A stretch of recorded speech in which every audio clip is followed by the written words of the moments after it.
Oke. Ya, sudah banyak yang masuk. Baik, tadi ada request ya sebetulnya untuk offline dari KM-nya. Nah, nanti saya bisa wujudkan mulai minggu depan ya. Katanya sudah banyak yang ke Bandung.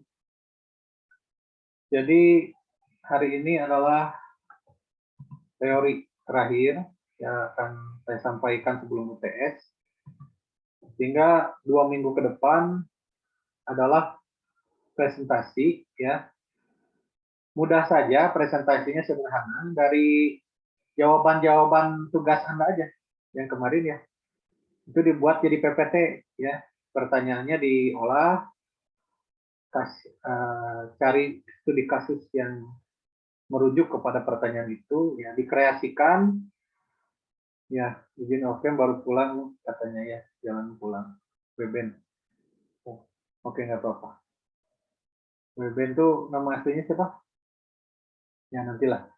Ya kita lihat di. Ridwan, Pak. Ya. Oke. Jadi nanti kreasikan pertanyaan-pertanyaan yang pernah saya ajukan di masing-masing pertemuan itu menjadi pematerian presentasi dalam PowerPoint minimal 8 slide ya. Minimal 8 slide. Silakan diatur-atur aja, dibahas demikian rupa ya. Boleh ada teori-teori atau referensi tertentu untuk menjelaskan pertanyaan dari saya, terus ditambah contoh-contoh kasus yang Anda temukan, ya kan? Nah, silakan Anda kembangkan minimal 8 slide. Itu syaratnya ya. Ini totalnya berapa? 16 apa berapa? 16 ya? Berapa sih? Lupa lagi. Betul, Pak, 16 orang. 16. Nah, nanti minggu depan presentasinya 8 orang dulu. Nah, ya 8 orang aja. Nanti minggu depannya lagi, yang sisanya KM-nya nanti atur-atur. Siapa saja yang mau presentasi minggu depan dulu, nanti sisanya presentasi 2 minggu ke depan. Gitu ya, untuk 2 pertemuan terakhir sebelum UTS. Ya, ini teori satu lagi, saya sampaikan dulu. Sebelum minggu depan nanti kita di kelas saja langsung presentasinya ya. Iya, kalau di Zoom kagok ya, tanggung. Mudah-mudahan ya yang kerja juga bisa izin dulu atau gimana ya caranya supaya presentasi. Nanti atur siapa yang bisa minggu depan ya presentasi 6 orang, sisanya di kemudian gitu kan di pertemuan terakhir sebelum UTS. Baik, kita mulai, sudah 5 menit berselang dan pesertanya sudah ada 13 orang sejauh ini, 3 orang lagi yang belum masuk ya. Ini termasuk KM-nya belum ada nih ya. Lihat. Oke, kita mulai. Assalamualaikum warahmatullahi wabarakatuh. Waalaikumsalam warahmatullahi wabarakatuh. Okay. Today we'll discuss about roles and responsibility in doing job. For media industry, we will have job occupation. Di antaranya akan ada job occupation, jabatan atau posisi dalam suatu perusahaan industri. And also we learn about ethical journalists. Yeah, how can they become a good journalist with several kinds of rules and regulations. There are the procedure for being an employee in a company. Ya, ada beberapa prosedur cara supaya kita bisa menjalankan tugas kita sebagai seseorang profesional, ya, a professional employee, atau karyawan yang profesional. Nah, bagaimana caranya supaya kita memaksimalkan kinerja kita di posisi-posisi tertentu yang ada di industri media. Ya, ini kalau pertemuan ini lebih melihat ke profesionalismenya, ya kan? Pertemuan satu melihat hubungan media dengan masyarakat, kedua melihat apa media dari segi bisnis, ya, yang ketiga melihat media dari segi politik, yang sekarang melihat media dari segi profesionalismenya. Oke, kita mulai.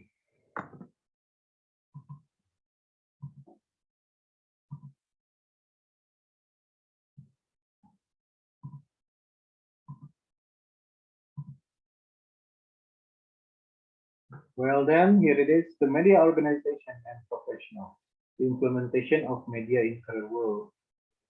I'm sure of it that everybody here has been working in a company.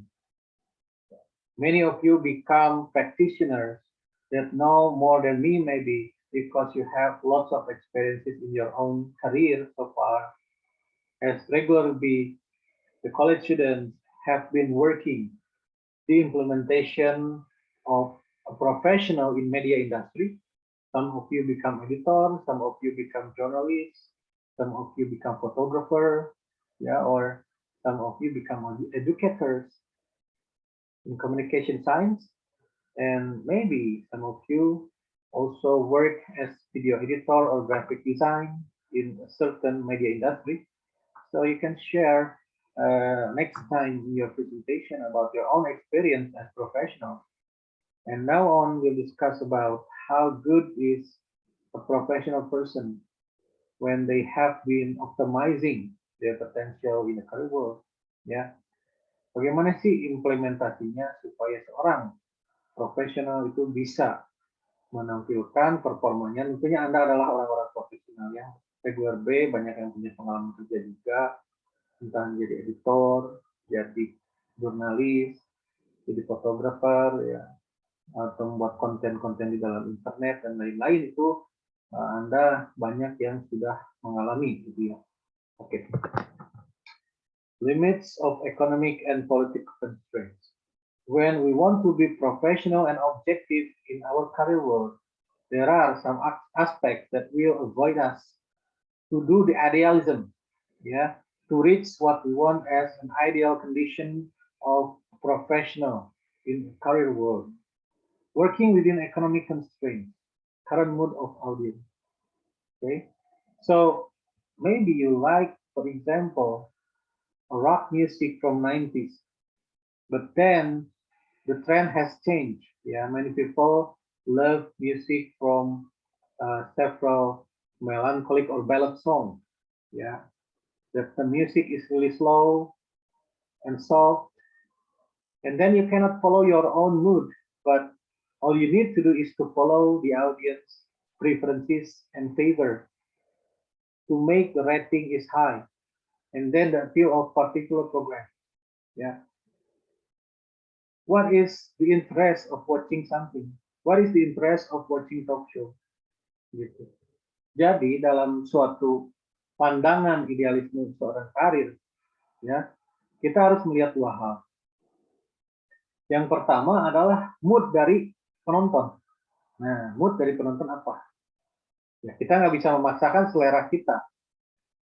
Kalau misalnya dalam menampilkan tayangan musik, ya, Anda misalnya ada yang suka rock, musik rock pada tahun 90-an, ya misalnya Bon Jovi atau apa gitu kan, ya. Anda tayangkanlah apa yang Anda suka, tapi Anda tidak melihat mood dari audiens, trennya sekarang apa. Ternyata di Indonesia misalnya yang sedang laku adalah lagu-lagu ballad ya, melankolis ballad, ya kan? Lagu Sang Dewi gitu kan ya, atau apalagi Peri Cinta gitu kan, Peri Cintaku ya. Lagu-lagunya melo, slow gitu kan. Bikin nangis gitu ya. Nah, ini mungkin yang sedang tren, wah anak-anak sekarang lebih suka yang seperti ini, mellow ballad ya. Saya nggak bisa maksain, ya mungkin ratingnya nggak terlalu tinggi kalau saya misalnya menayangkan rock music pada saat ini misalnya. Sehingga idealisme Anda itu harus mengikuti apa? Selera penonton, gitu ya. Yang kedua adalah daya tarik dari suatu program. Misalnya ada program talk show, apa sih daya tarik dari program talk show tersebut? Gitu ya. Apa sih yang membuat orang ingin nonton? Padahal cuman melihat orang ditanya-tanya ya. Padahal kita juga bisa kan sama temen nanya-nanya temen. Misalnya ya dari segi fanbase. Ternyata tamu-tamu yang diundang, public figure yang memiliki fans yang sangat kuat. Ya, bahkan garis keras gitu ya. Istilahnya. Sehingga selalu membela si public figure itu. Gitu ya.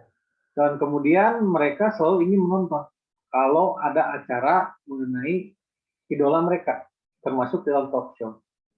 ya, dengan pertanyaan-pertanyaan yang mancing, ingin mengetahui aktivitas terbaru dari si public figure tersebut, kemudian karya-karya terbaru yang dipublikasi, misalnya lagu, film, gitu kan, buku, ya.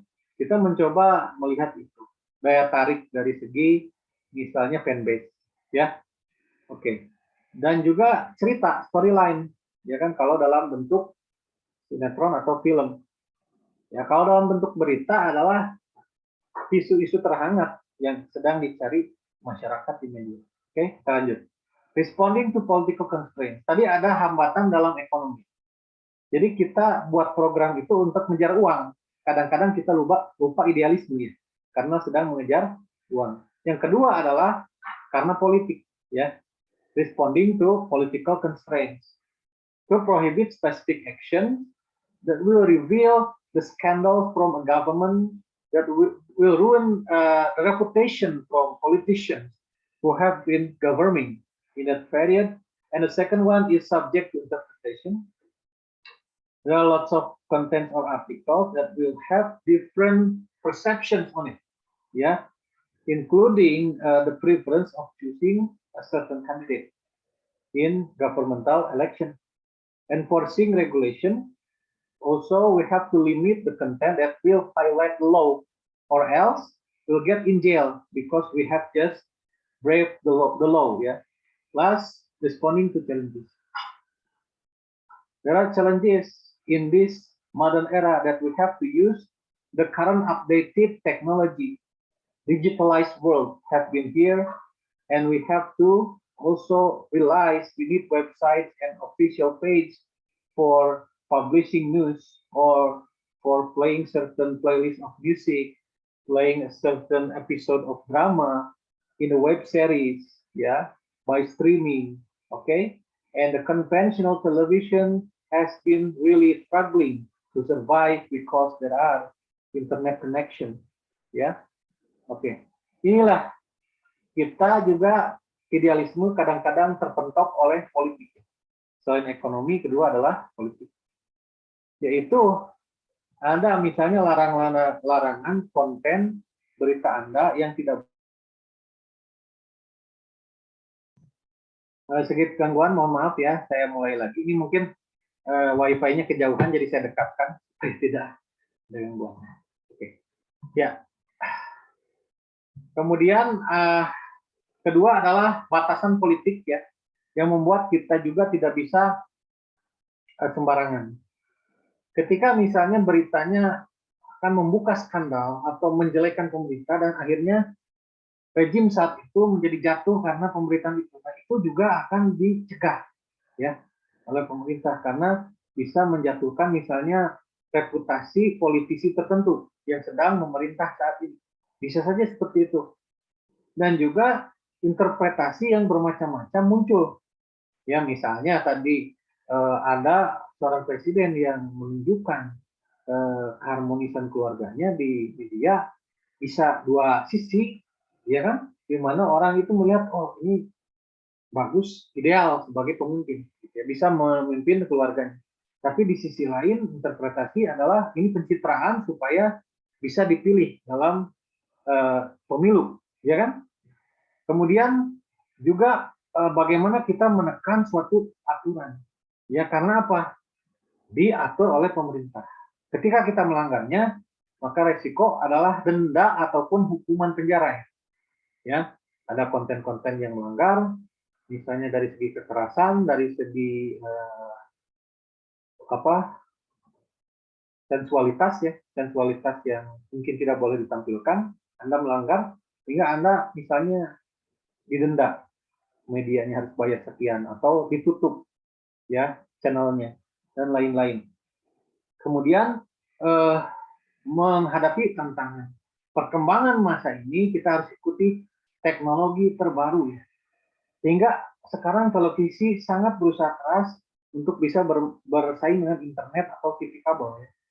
Sekarang misalnya ada web series untuk sinetron, ya, bisa streaming melalui internet dan berlangganan misalnya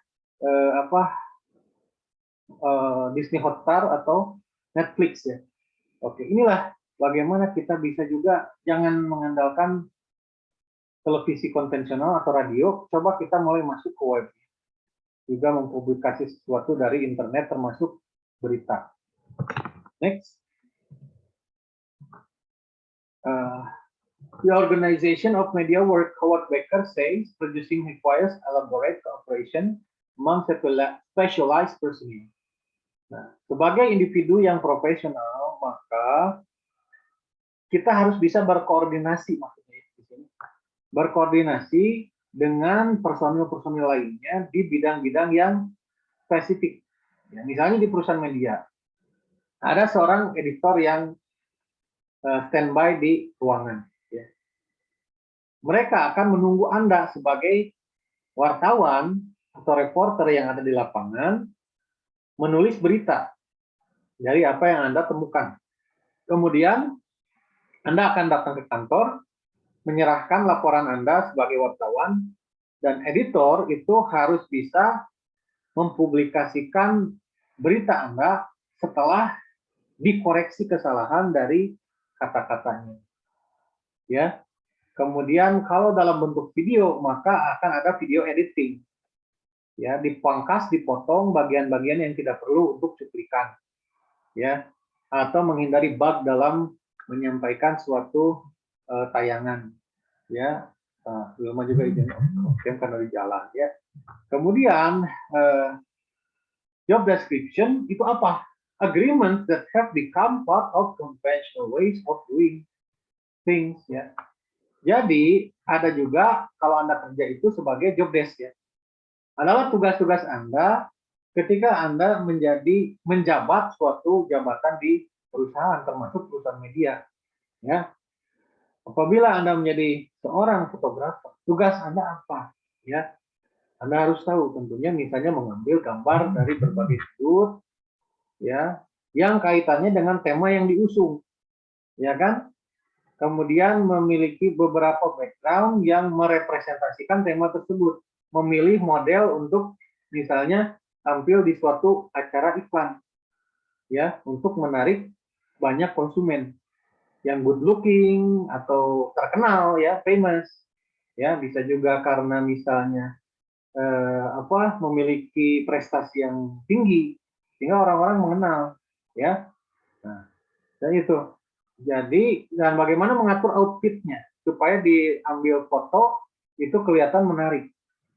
Ya, pakaian yang bisa klop gitu ya dengan misalnya gaya atau style seorang ini, ya kan? Nah, Anda juga harus bisa membaca itu. Posenya bagaimana, gitu ya, supaya misalnya baik ketika diambil gambar, gitu ya.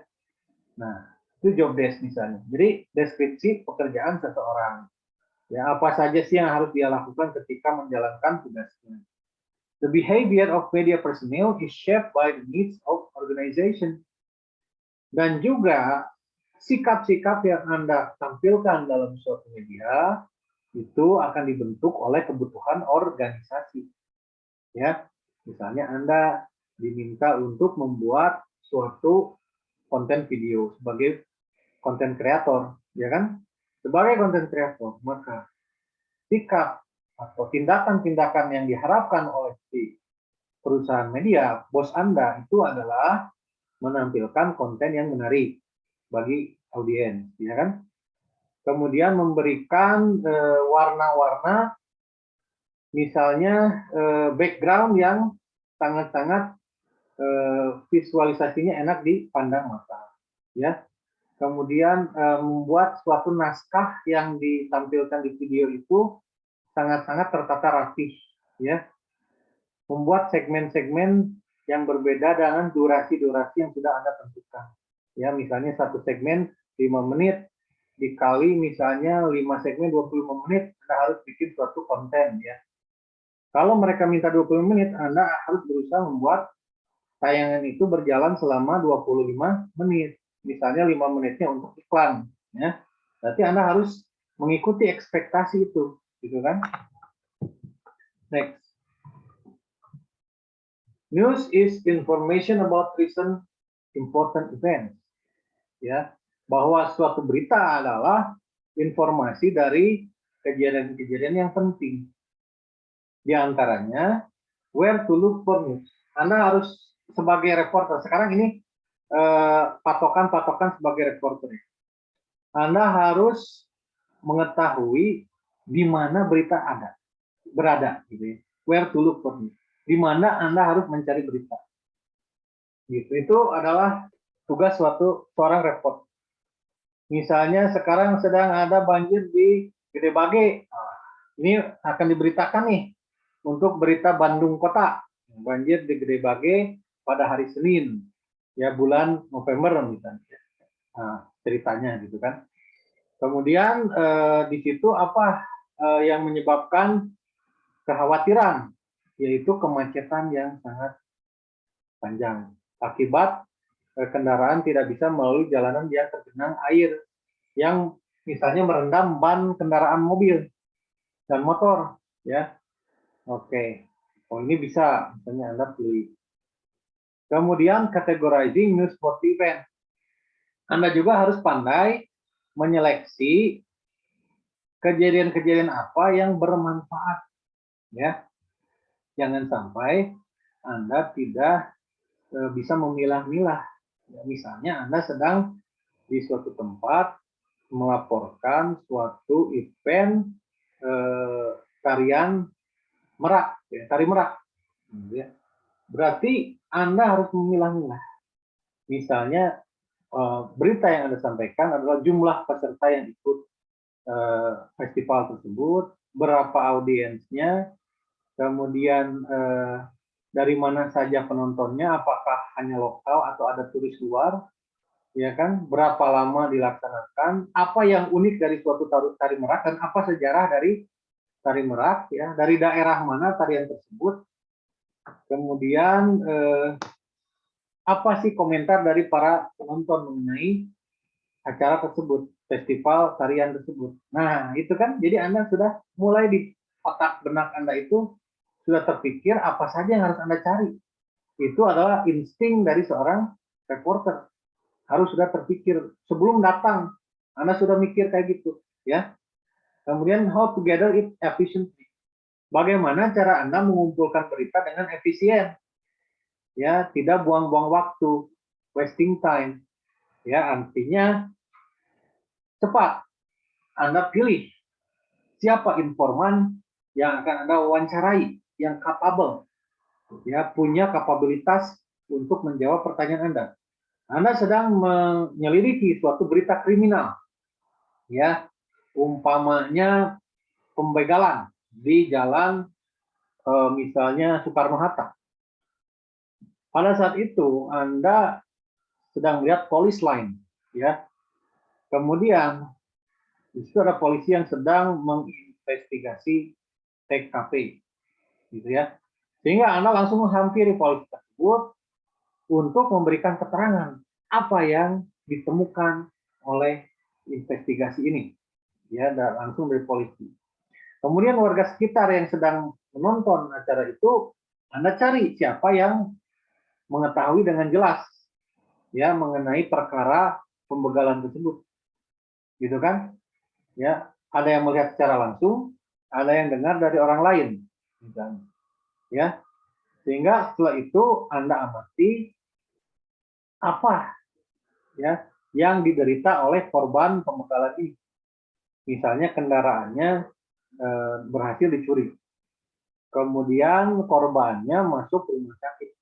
Nah, ya, sehingga Anda akan mengandalkan kemampuan Anda untuk mengobservasi dan juga mewawancarai, gitu ya, dalam hal ini. Anticipating where news will happen. Mengantisipasi di mana berita akan terjadi. It is really important because when the event has gone, it will never come back. Ya, you cannot return it. You have to straight to the point and find it out for yourself. Gitu. Jadi Anda jangan nunggu misalnya momennya lewat karena tidak bisa dimundurkan lagi, ya kan? Antisipasi harus up to date. Misalnya, oh nanti mau 17 Agustus nih, saya harus sudah antisipasi pasti akan ada karnaval, ya, Bisa misalnya H-1 atau pas 17-nya atau bahkan misalnya setelahnya. Anda harus ngira-ngira ya. Jaga-jaga mungkin 2 hari sebelum 17-an saya udah mulai nyari-nyari berita mengenai karnaval, ya, perlombaan 17-an. Bahkan kalau perlombaan 17-an ada yang dilakukan setelahnya ya, setelah tanggal 17-nya. Karena misalnya jatuhnya di hari kerja. Nah, berarti misalnya hari Minggunya tanggal berapa, Anda harus siap-siap meliput kalau mau melaporkan berita-berita mengenai perayaan 17 Agustus di Indonesia. Ya, sudah mengantisipasi momen-momen yang tepat. Ya, ketika Lebaran apa sih antisipasi yang akan Anda beritakan? Mudik, ya kan? Budaya mudik di Indonesia, kemacetan, ya kan? Kemudian suasana di hari Lebaran, bersilaturahmi antar tetangga, menu-menu yang disajikan saat Lebaran, ya kan? Itu harus sudah terantisipasi karena Anda mengetahui apa saja yang akan terjadi dan Anda siap untuk melaporkan itu. Tuckman 1978, ya, metaphor of Newsnet. This man 1980 did to detect events around visiting locations and talking to sources. Nah, di sini kita melihat bahwa berita itu dianalogikan seperti menangkap ikan. Nah, yang pertama Tuckman itu melihat bahwa berita itu seperti kita menggunakan jaring, ya. Ketika menangkap ikan, kita lemparkan jaring ke lautan atau ke sungai, ya. Nah, kemudian Anda tarik kembali berapa ikan yang bisa Anda dapat, ya. Misalnya di lautan ada ikan etong, ikan kerapu, ya kan, barakuda, ya. Kemudian Anda lihat yang mana yang Anda akan makan, ya, berapa banyak yang akan Anda jual, ya, konsumen misalnya. Nah, sama halnya Anda menangkap suatu berita. Akan banyak berita ya yang Anda bisa liput, tapi yang mana? Misalnya Anda lempar informasi, cari informasi. Di sini ada misalnya kebakaran di suatu gedung. Di tempat lainnya ada demonstrasi di jalanan. Di tempat lainnya ada peresmian baru gedung pemerintah, ya. Yang mana dulu yang mau Anda data? Kebakaran itu momennya tidak bisa ditunda, ya. Oh, terjadi sekarang. Oke. Kemudian ada lagi momen peresmian gedung, ya. Jam berapa? Kalau tidak kekejar, misalnya momennya bersamaan, berarti Anda harus membagi personil. Ada yang ke lokasi kebakaran, ada yang melihat peresmian gedung karena terjadi bersamaan, ya kan? Nah, kalau misalnya yang terjadi adalah kebakaran, ya, dan momen untuk peresmian gedungnya belum datang, ya masih beberapa jam kemudian, berarti Anda jaring dulu berita yang datang duluan, gitu ya, sehingga Anda bisa merangkul banyak informasi untuk bahan berita, gitu ya. Sebagaimana nelayan selalu berusaha menangkap ikan sebanyak-banyaknya, ya, Anda sebagai reporter juga harus bisa menangkap berita semaksimal mungkin. Kemudian juga mencari berita itu dianalogikan seperti memancing. Nah, membit di sini adalah apa? Untuk mendeteksi suatu kejadian, ya, mancing. Misalnya ada yang nyangkut nih, oh, ada yang nyangkut, tarik oleh Anda langsung. Ya, misalnya ada berita mengenai konflik rumah tangga artis. Wah, Anda sebagai reporter infotainment sekarang ya. Berarti, wah, ini langsung terdeteksi ada berita perpecahan rumah tangga di suatu kalangan public figure. Ya kan? Anda langsung tarik beritanya, kemudian interview. Ya, misalnya salah satu pasangan yang memiliki masalah tersebut, entah suaminya atau istrinya, atau Anda cari informasi dari keluarga terdekat, bahkan anak-anaknya misalnya diminta berkomentar ya untuk menjelaskan deteksi berita yang terjadi pada saat itu. Ya. Oke, kemudian misalnya sekarang lari ke YouTube channel. Misalnya, wah artis ini juga punya YouTube channel. Atau punya sosial media yang menyiratkan bahwa sedang ada masalah di Instagramnya misalnya. Dengan si pasangan suaminya atau istrinya. Nah, Anda coba cari di situ juga. Kalau tidak bisa menemui aktor atau aktris atau public figure-nya. Gitu ya. Kemudian round visiting locations, talking to sources. Wah, sudah cukup dari sosial media.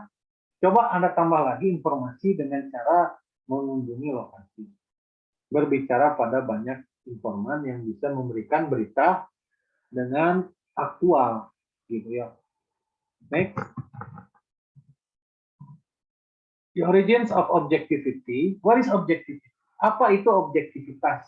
Ya, itu merupakan praktek rutin yang menurut Scarson 1978 ya, the belief in objectivity is a faith in facts ya, and then a distrust of values and a commitment to their segregation gitu ya.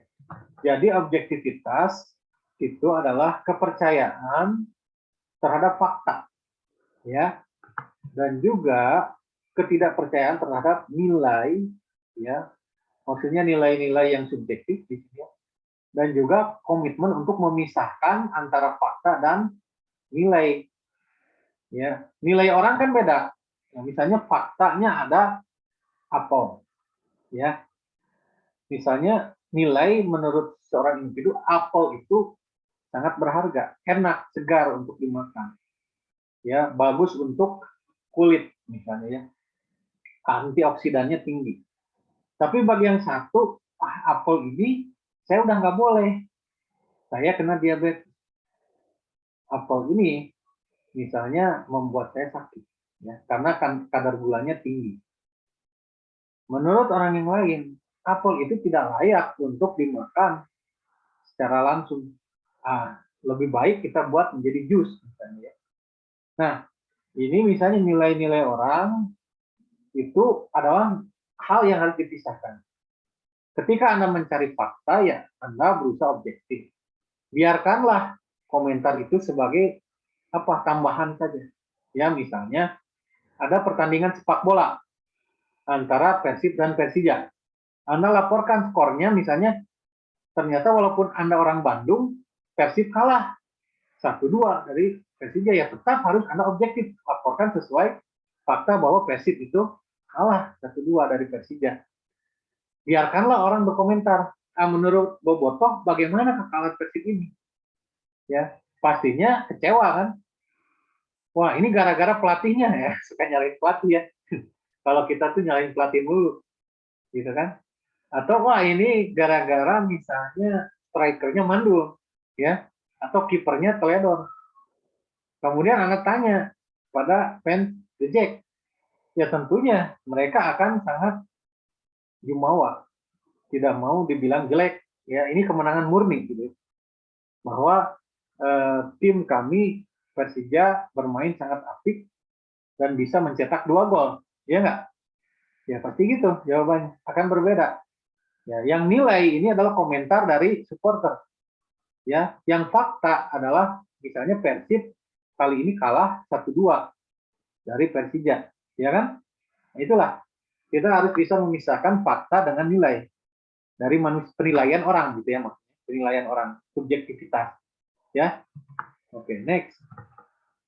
Objectivity, the political consequences of objectivity. Key practices.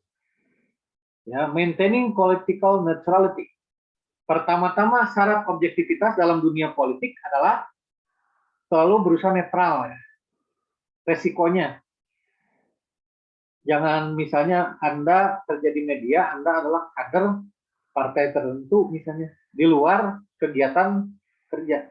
Tapi Anda di depan layar sebagai reporter, jangan ngebagusin partai Anda, karena Anda sebagai reporter, bukan sebagai kader di dalam televisi ya.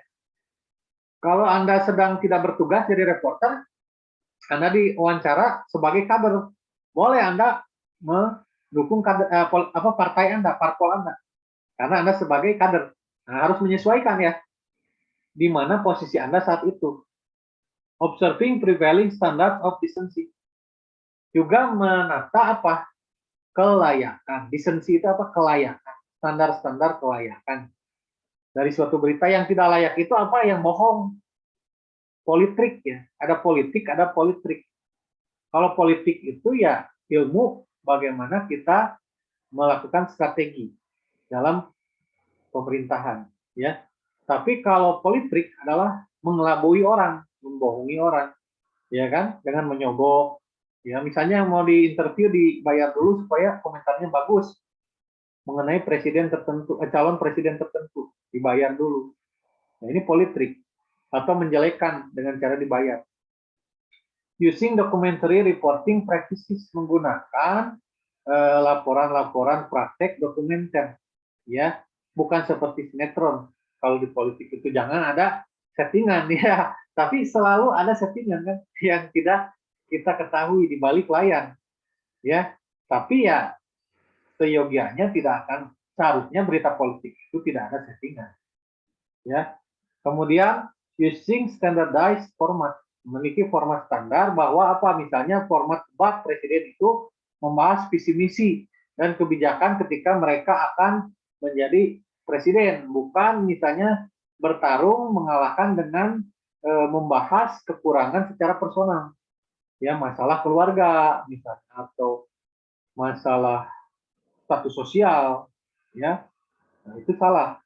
Kemudian training reporters as generalist. Coba buatlah reporter itu sebagai generalis, ya. Jangan misalnya kelihatan berpihak. Jangan juga pilah-pilah. Anda disuruh memberitakan arsitektur modern, ya, di Indonesia. Oh, saya bukan orang arsitek, saya nggak tahu. Nggak boleh. Anda harus cari ahlinya. Tanya arsitektur modern di Indonesia yang berkembang apa, ya kan? Anda disuruh melaporkan berita tentang kesehatan. Anda juga harus cari itu, ya, berita tentang kesehatan. Using editorial review, menggunakan review editorial, ya. Oke. Kenapa? Karena supaya ada apa? Feedback, komentar-komentar dari orang. Ya, kita boleh beropini tentang isu. Pada saat ini sebagai kolom editorial biasanya itu membahas opini-opini dari media mengenai perpolitikan di Indonesia. Oke. Kemudian roles can be thought as a bundle of expectation that are associated with social position. Ya. Oke. The process by which we learn the basic ground rules of role is called socialization and playing social control to meet expectation. Bahwa sosialisasi dalam suatu jabatan adalah memberitahu orang yang bekerja di suatu perusahaan akan tugas-tugas atau fungsi-fungsi dasarnya, tupoksi dalam mengerjakan suatu kegiatan karir sehingga memenuhi ekspektasi, ya. Oke. Nah, ini udah mau habis ya. Tapi nanti saya lanjut lagi nih, belum beres nih ya. Setelah sholat maghrib dan makan sore nanti saya lanjut. Baru ke itu ya, literasi media. Ini nanti dilanjut lagi nih, belum beres. Oke. Ini baru sampai sosialisasi, ya. Baik, sekian dulu. Nanti silakan boleh screenshot ya, siapa aja yang hadir. Kita lanjut lagi 18.30 setelah makan malam dan sholatnya. Oke.